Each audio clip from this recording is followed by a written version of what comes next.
उत्तर प्रदेश के बलिया में गुरुवार को पुलिस अधिकारियों और एसडीएम के सामने एक युवक की गोली मारकर हत्या कर दी गई। मामला दुर्जनपुर के बैरिया का है। पुलिस के मुताबिक धीरेन्द्र ने जयप्रकाश के सीने में 4 गोलियां मार दी और फरार हो गया। धीरेन्द्र बैरिया के बीजेपी विधायक सुरेंद्र सिंह का करीबी उसे बताया जा रहा है। घटना के सामने आने के बाद सीएम योगी ने कार्रवाई करते हुए एसडीएम, सीओ और अन्य पुलिसकर्मियों को तत्काल निलंबित करने का आदेश दिया है। साथ ही आरोपी के खिलाफ सख्त कार्रवाई का भी निर्देश दिया है। उत्तर प्रदेश के हाथरस में 19 साल की दलित युवती से कथित गैंगरेप और मौत के मामले में जिला प्रशासन और पुलिस की बड़ी लापरवाही सामने आई। इसका खुलासा सीबीआई की जांच में हुआ है। घटना के दिन का सीसीटीवी फुटेज गायब मिला। सुप्रीम कोर्ट में गुरुवार को हाथरस गैंगरेप कांड को लेकर सुनवाई हुई। पीड़ित परिवार की ओर से सुप्रीम कोर्ट में वकील सीमा कुशवाहा ने अदालत से अपील की है कि इस केस का ट्रायल दिल्ली में ही होना चाहिए, जिस पर फैसला सुरक्षित रख लिया गया है। महाराष्ट्र के मुख्यमंत्री उद्धव ठाकरे ने कहा है कि अगर मुंबई से बॉलीवुड को खत्म करने या शिफ्ट करने के लिए जिस तरह से प्रयास किए जा रहे हैं उसे हम बर्दाश्त नहीं करेंगे। उद्धव ठाकरे ने कहा कि मुंबई न केवल भारत की वित्तीय राजधानी है बल्कि ये सांस्कृतिक राजधानी भी है। बॉलीवुड और सिनेमा बड़ी संख्या में लोगों के लिए रोजगार पैदा करते हैं। देश के लिए पहला ऑस्कर अवार्ड जीतने वाली कॉस्ट्यूम डिजाइनर भानु अथैया का 91 साल की उम्र में निधन हो गया। भानु की बेटी राधिका ने कहा कि उनका एक लंबी बीमारी के बाद गुरुवार को अपने घर में निधन हुआ। भानु को साल 1982 में आई फिल्म गांधी के लिए ऑस्कर अवार्ड से नवाजा गया था। भानु का अंतिम संस्कार दक्षिण मुंबई के चंदनवाड़ी में किया गया है।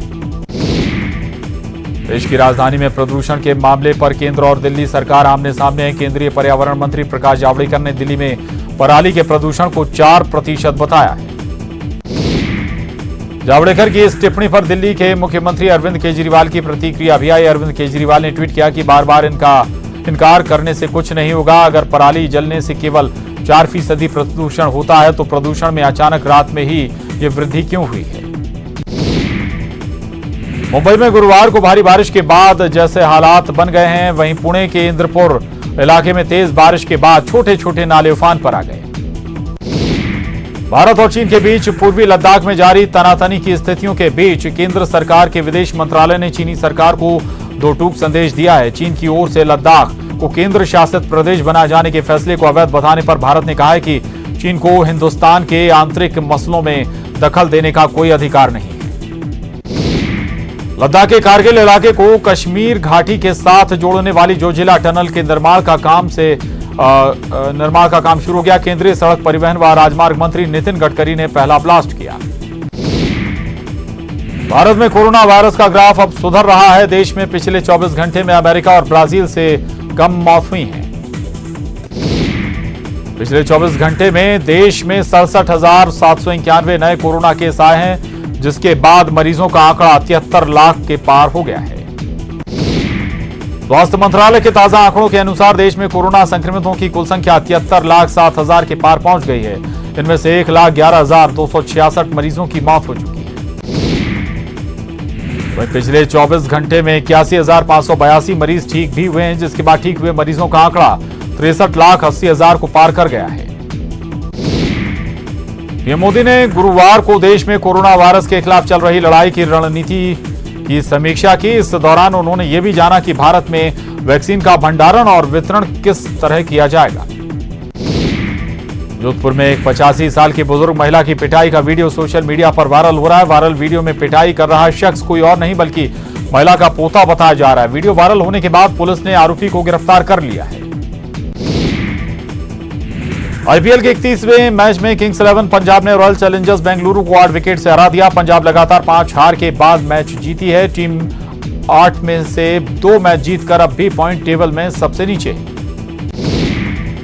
उज्जैन में जहरीली शराब से 16 मजदूरों की मौत मामले में सीएम सख्त हो गए हैं। सीएम शिवराज सिंह चौहान ने इसको लेकर अपने निवास पर उच्च स्तरीय बैठक की एसआईटी जांच के निर्देश दिए हैं। उज्जैन में जहरीली शराब से मौत के मामले में एसपी मनोज सिंह ने की कार्रवाई। थाना प्रभारी मनोहर मीणा, सब इंस्पेक्टर नीरज शर्मा, आरक्षक अनवर और नवाब को निलंबित कर दिया गया है। उज्जैन में जहरीली शराब से मौत के मामले में पुलिस एक्शन में दिख रही है। पुलिस ने 10 आरोपियों को गिरफ्तार किया है। पूर्व सीएम कमलनाथ ने भी उज्जैन की घटना को लेकर सरकार पर हमला बोल दिया। कमलनाथ ने ट्वीट किया है कि उज्जैन में शराब माफिया ने परिवार बर्बाद कर दिए। उज्जैन की घटना को लेकर कमलनाथ ने जांच टीम बनाई है। टीम पीड़ित परिवारों से फीडबैक लेगी। जांच टीम में विधायक महेश परमार, मनोज चावला, दिलीप गुर्जर और मुरली मोरवाल को शामिल किया गया है। उज्जैन जहरीली शराब कांड में 16 लोगों की मौत के बाद प्रशासन जागा है और फुटपाथ पर रहने वालों की चेकिंग की गई। जिले के आला अधिकारियों की 5 सदस्यों की 5 टीम ने रात में कई इलाकों का दौरा किया। नामांकन दाखिल करने का आज आखिरी दिन है और कल नामांकन पत्रों की जांच होगी। बता दें कि 3 नवंबर को उपचुनाव के लिए मतदान होंगे और 10 नवंबर को उपचुनाव के नतीजे आएंगे। जबलपुर में ऑटो चालक से मारपीट मामले के मुख्य आरोपी को पुलिस ने अरेस्ट कर लिया है। पुलिस ने गुड़ी महाराज उर्फ अभिषेक दुबे को गिरफ्तार कर लिया, जबकि दूसरा मुख्य आरोपी चंदन अब भी फरार है। जबलपुर के धनवंतरी नगर से एक नाबालिग गुरुवार की देर शाम से लापता है। ट्रांसपोर्ट एवं ब्लास्टिंग का काम करने वाले पिता मुकेश लांबा ने 13 साल के बेटे आदि उर्फ आदित्य के अपहरण की आशंका जताई है। ग्वालियर में 35 करोड़ के आरोप को लेकर इमरती देवी ने कांग्रेस पर निशाना साधते हुए कहा कि कमलनाथ जो मंत्री नहीं बन पाए थे, उन सारे विधायकों को हर महीने 5 लाख रुपए देते थे। कमलनाथ को लगता था कि इन्हें बांध कर रखो ताकि सरकार ना चली जाए। उमा भारती ने ट्वीट कर खुद के स्वस्थ होने की बात कही है। ट्वीट में उन्होंने लिखा है कि देखभाल करने वाले चिकित्सकों के दल ने उन्हें स्वस्थ घोषित किया है और कमजोरी के चलते उन्हें पूरी तरह से ठीक होने में और 10 दिन लगेंगे। शिवपुरी में माथा बिठाने के नाम पर ग्रामीणों को 10,000 का प्रलोभन देने के मामले में करेरा बीजेपी प्रत्याशी जसवंत जाटव पर मामला दर्ज कर लिया गया है। कांग्रेस की शिकायत पर चुनाव आयोग ने कार्रवाई की। सीएम शिवराज ने गुरुवार को भिंड के गोरमी और मालनपुर में चुनावी सभा को संबोधित किया, जिसमें उन्होंने पीएस भदौरिया और रणवीर जाटव के लिए जनता से वोट की अपील की। इस दौरान सीएम शिवराज सिंह चौहान ने पूर्व सीएम कमलनाथ सरकार पर जमकर हमला बोला। चुनाव आयोग ने विधानसभा उपचुनाव के दौरान एग्जिट पोल पर रोक लगा दी है। इस बात के निर्देश राज्य निर्वाचन आयोग ने सभी जिला निर्वाचन पदाधिकारी को पालन करने के लिए कहा है। छतरपुर पुलिस ने बड़ी कार्रवाई करते हुए एक कार से 14,68,000 रुपए जब्त किए हैं। पुलिस गुरुवार की शाम भगवा थाना और टीकमगढ़ जिले की सीमा पर चेकिंग कर रही थी, तभी वहां से गुजर रही एक तेज रफ्तार कार को पुलिस ने रोका तो कार से उन्हें 14,68,000 की रकम मिली। जबलपुर में पंजाब बैंक कॉलोनी में महज रोड के विवाद को लेकर लाठी डंडों से लैस 6 युवकों ने शख्स से जमकर मारपीट की और कोहराम मचाया। मारपीट की घटना वहां लगे सीसीटीवी कैमरे में कैद हो गई। इंदौर के कनाडिया थाना इलाके में आईपीएल मैच में सट्टा लगाने के अवैध कारोबार का खुलासा हुआ है। पुलिस की छापेमारी में सट्टा लगा रहे 9 लोग गिरफ्तार हुए हैं, जिनके पास से 5 लाख नगद साथ ही 15 मोबाइल भी जब्त किए गए। राजधानी भोपाल की मशहूर पंजाब ज्वेलर्स पर नकली डायमंड बेचने का आरोप लगा है। पीड़ित की शिकायत पर उसके मालिक और मैनेजर पर मामला दर्ज किया गया है। कोहे फिजा के सैयद ने साल 2014 में 17 लाख के डायमंड खरीदे थे, जो बाद में जांच में नकली निकले। भोपाल के बाग सिवनिया के वैभव परिसर सुरेंद्र पैलेस में दिन दहाड़े चोरों ने धावा बोलकर बैंक मैनेजर के घर से लाखों का सामान साफ कर दिया। घटना के समय मैनेजर और उनकी पत्नी ड्यूटी पर दफ्तर गए हुए। इंदौर के द्वारकापुरी पुलिस ने सेक्स रैकेट के अड्डे पर दबिश दी, जहां से 6 महिला और 1 पुरुष को गिरफ्तार किया गया। गिरफ्तार महिलाओं में एक मुंबई की युवती भी शामिल है। इंदौर में पिछले 24 घंटे के दौरान कोरोना संक्रमित सैकड़ों नए मरीज मिले हैं, जिसमें से 5 मरीजों की कोरोना से एक दिन में मौत हो गई। अब तक शहर में 650 से ज्यादा मरीजों की मौत हो चुकी है और 3,773 कोरोना संक्रमित मरीजों का इलाज अब भी जारी है। साइबर क्राइम से आम आदमी तो दूर, अब पुलिस भी नहीं बच पा रही है। टीकमगढ़ कोतवाली टीआई का फर्जी फेसबुक आईडी बनाकर शातिर ठगों ने फेसबुक आईडी से जुड़े लोगों से आर्थिक मदद मांगी। जब इस मामले का टीआई को पता चला तो पूरे मामले की शिकायत साइबर सेल में की गई और दोस्तों को फोन लगाकर पैसे डालने से मना किया।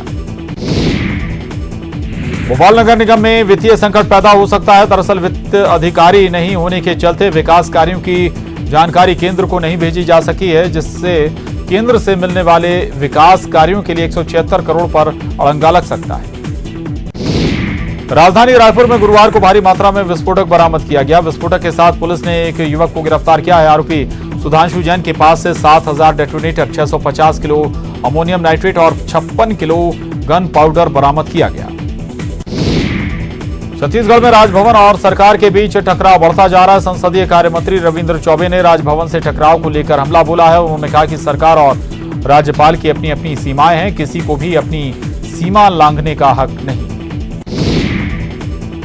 ऋचा जोगी की जाति मामले में मुंगेली सत्यापन समिति ने बड़ा फैसला लिया है। समिति ने जांच के बाद ऋचा जोगी की जाति प्रमाण पत्र को निलंबित कर दिया है, जिसके कारण अब ऋचा जोगी चुनाव नहीं लड़ पाएंगे।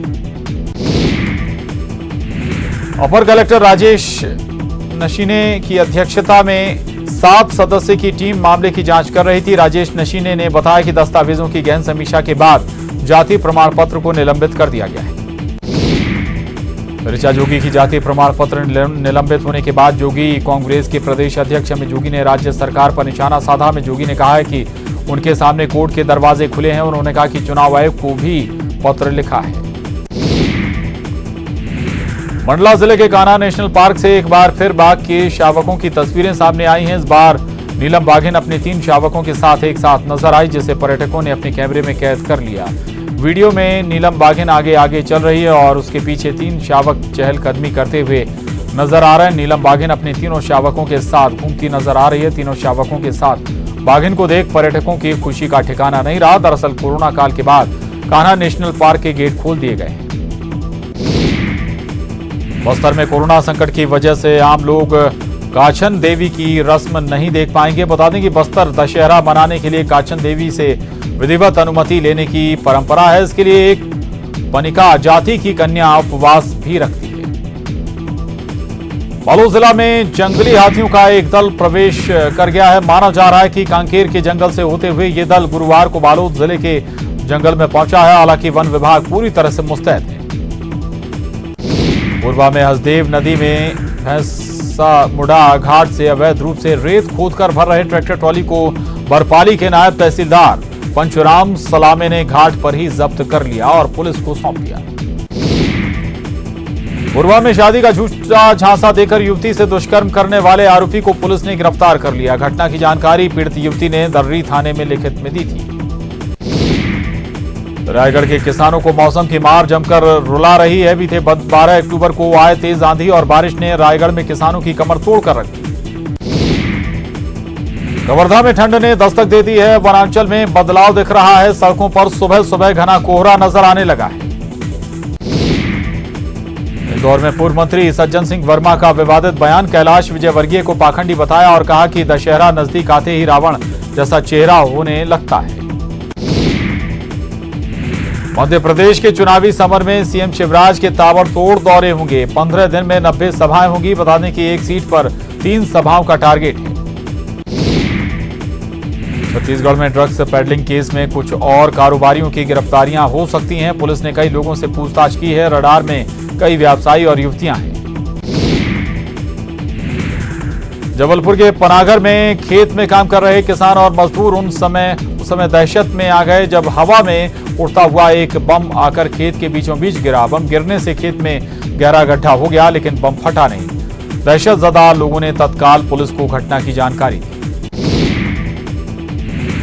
भिंड के मेगांव विधानसभा सीट से बीजेपी और कांग्रेस के प्रत्याशी वोटरों को लुभाने में जुटे हैं। बीजेपी के प्रत्याशी ओपीएस भदौरिया और कांग्रेस के हेमंत कटारे घर घर जाकर प्रचार प्रसार कर रहे हैं और अपनी जीत का दावा कर रहे हैं। यौन शोषण का आरोपी प्यारे मियां इंदौर कोर्ट में पेश किया गया। जबलपुर पुलिस से इंदौर पुलिस ने 2 दिन की प्यारे मियां की रिमांड ली है। मरवाही उपचुनाव के लिए बीजेपी प्रत्याशी गंभीर सिंह ने पर्चा भर दिया है। पूर्व सीएम रमन सिंह समेत कई दिग्गज शामिल नामांकन भरने के दौरान मौजूद रहे। गंभीर सिंह ने मरवाही में जीत का दावा किया। रायगढ़ पुलिस ने फिल्मी अंदाज में लूट की घटना को अंजाम देने वाले 2 आरोपियों को धर दबोचा। बता दें कि उड़ीसा के कुछ ट्रांसपोर्टरों ने ट्रांसपोर्टिंग के साथ साथ लूट की घटना को अंजाम देने के लिए और पार्ट टाइम काम के लिए एक गिरोह बनाया था।